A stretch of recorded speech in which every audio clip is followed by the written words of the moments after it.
geden gün olmur adam məndən. Ne gizledim senden, elə darıxmışam ki, elə darıxmışam ki sevgilim.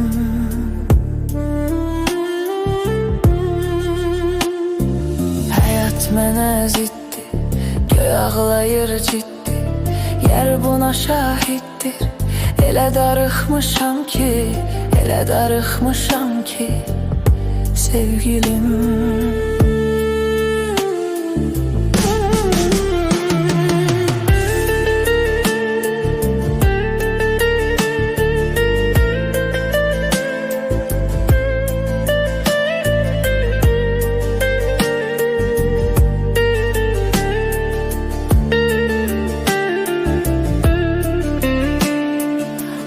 Demirəm sözdə, məni bir ömür gözdə, bildirmirəm üzdə.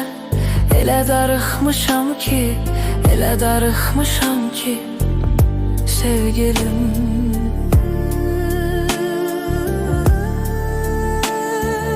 Ay şəkərim balım, elə yamandır halım, hardasan ay zalım. Elə darıxmışam ki, elə darıxmışam ki sevgilim.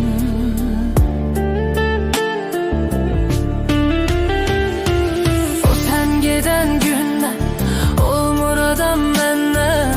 Ne gizledim senden, elə darıxmışam ki, elə darıxmışam ki sevgilim.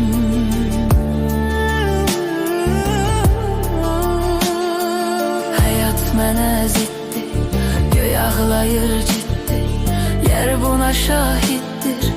Elə darıxmışam ki, elə darıxmışam ki sevgilim.